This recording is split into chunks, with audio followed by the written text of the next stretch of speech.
নমস্কার, আমি চৈতালি। আমার চ্যানেলে আপনাদের সবাইকে স্বাগত জানাই। আজ আমি শেয়ার করছি ঘরোয়া একটি রেসিপি, রুই মাছের কালিয়া। প্রথমে মাছেতে নুন আর হলুদ গুঁড়ো দিয়ে ভালো করে মাখিয়ে নেব।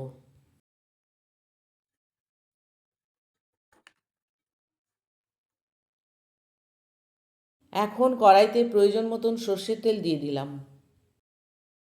তেল গরম হলে মাছগুলো ছেড়ে দিচ্ছি। এপিট ওপিট উল্টে মাছগুলোকে সোনালি রং হওয়া পর্যন্ত ভেজে নিতে হবে।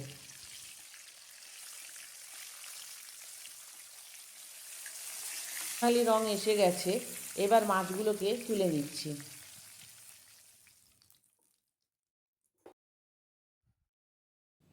ওই তেলে একটা তেজপাতা, এক টুকরো ডালচিনি, দুটো লবঙ্গ ও দুটো ছোটো এলাচ দিয়ে দিলাম।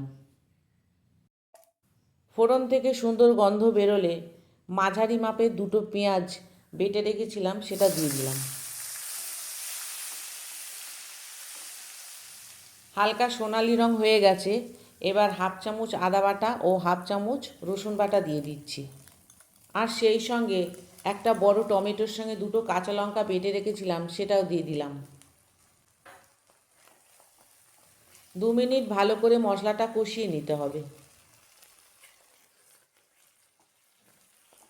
2 মিনিট পর 1 চা চামচ কাশ্মীরি লাল লঙ্কার গুঁড়ো,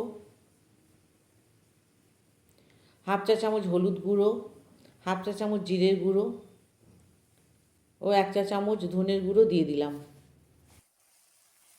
তেল ছেড়ে আসা পর্যন্ত মশলাটা কষিয়ে নিতে হবে। মশলা কষানো হয়ে গেছে, এবার প্রয়োজন মতন গরম জল দিয়ে দিচ্ছি।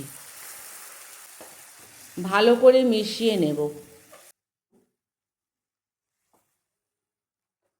এখন স্বাদ অনুযায়ী নুন ও চিনি দিয়ে দিলাম। আবারও মিশিয়ে নেব। ঝোল ফুটে উঠেছে, এখন ভেজে রাখা মাছগুলো দিয়ে দিচ্ছি। ঢাকা দিয়ে মাঝারি আঁচে 3 মিনিট রান্না করব। 3 মিনিট পর ঢাকা খুলে মাছগুলোকে উল্টে দিয়ে আবার 2 মিনিটের জন্য ঢাকা দিয়ে রান্না করব। 2 মিনিট পর ঢাকা খুললাম। তৈরি হয়ে গেছে রুই মাছের কালিয়া। এখন সব শেষে গ্যাস বন্ধ করে দিয়ে হাফ চা চামচ গরম মশলার গুঁড়ো, 1 চা চামচ ঘি আর দুটো কাঁচা লঙ্কা হাফ করে দিয়ে 2 মিনিটের জন্য ঢেকে রেখে দেব।